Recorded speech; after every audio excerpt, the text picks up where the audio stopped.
ভারত যতই বাংলাদেশকে চোখ রাঙানি দেখ না কেন, আমাদের ভারতের সামনে কোনো ভয় নাই।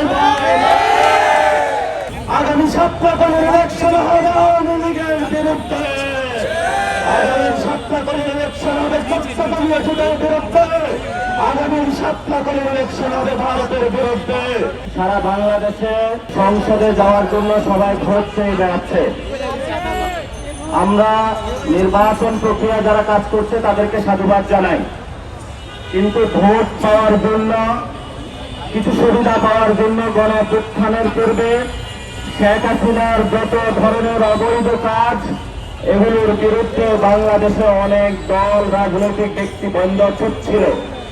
আবার যখন ইলেকশন আসতেছে, আমার ভারতকে খুশি করতে হবে, আওয়ামী লীগের ভোট ব্যাংক সিকিউর করতে হবে, জাতীয় পার্টির মাধ্যমে আমরা সংসদে কিছু প্রতিনিধি পাঠাতে চাই, এই ধরনের নব্য বয়ান তৈরি করে তারা বাংলাদেশে আমরা দেখেছি রাজনৈতিক দলগুলো, বিভিন্ন যারা সিভিল সোসাইটি রয়েছে, তারা ভারত প্রশ্ন, আওয়ামী লীগের প্রশ্ন, জাতীয় পার্টি প্রশ্ন, 14 দল প্রশ্ন, যারা ব্যাংক লোপাট করেছে, বিভিন্ন জায়গায় যারা মানুষের উপরে বোম নির্যাতন চালিয়েছিল, সকলের এই সকল ব্যবস্থার বিরুদ্ধে মুখে পুরোতে বসে আছে এখন।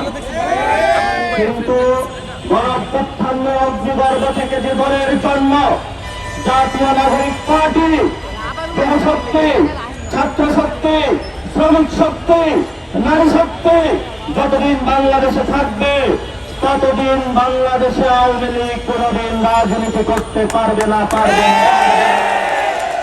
আমাদের দাবি সুস্পষ্ট, শেখ হাসিনার ফাঁসির রায় হয়েছে, উনি আওয়ামী লীগের দলীয় প্রধান থেকে আমাদের উপর খুনের নির্দেশ দিয়েছিলেন। এখন দল হিসাবে আওয়ামী লীগকে বিচারের কাঠ গড়ায় দাঁড় করাতে হবে। এই শেখ হাসিনার ফ্যাসিস্টের অঙ্গ প্রতিষ্ঠান জাতীয় পার্টি, তাকে বিচারের আওতায় নিয়ে আসতে হবে। শুধু তাই নয়, আরো তার যে ছোট ছোট গৃহপালিত যে দলগুলো রয়েছে, 14 দলীয় জোটের যারা রয়েছে, তাদেরকে বিচারের আওতায় নিয়ে আসতে হবে। আমরা ভারতকে ভয় পাই না। ভারত যতই বাংলাদেশকে চোখ রাঙানি দেখ না কেন, আমাদের ভারতের সামনে কোনো ভয় নাই।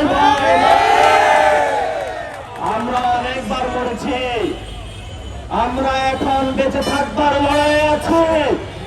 ভারতীয় এস্টাবলিশমেন্ট অংশকে বলবো, আগামী নির্বাচন আসতেছে, যদি কোন দল ভারতের সাথে মৈত্রী চুক্তিতে অবতীর্ণ হয়ে নতুন ভাবে ক্ষমতায় যাওয়ার স্বপ্ন দেখে, তাদের পরিণতি একইভাবে আওয়ামী লীগ হাসিনার মতন হবে।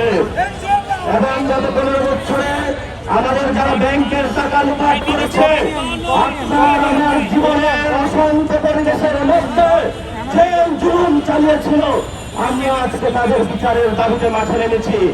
আগামী ইলেকশন হবে পলিটিক্যাল ইলেকশন, আগামী সপ্তাহের ইলেকশন হবে আওয়ামী লীগের বিরুদ্ধে, আগামী সপ্তাহের ইলেকশন হবে চট্টগ্রামের বিরুদ্ধে, আগামী সপ্তাহের ইলেকশন হবে ভারতের বিরুদ্ধে।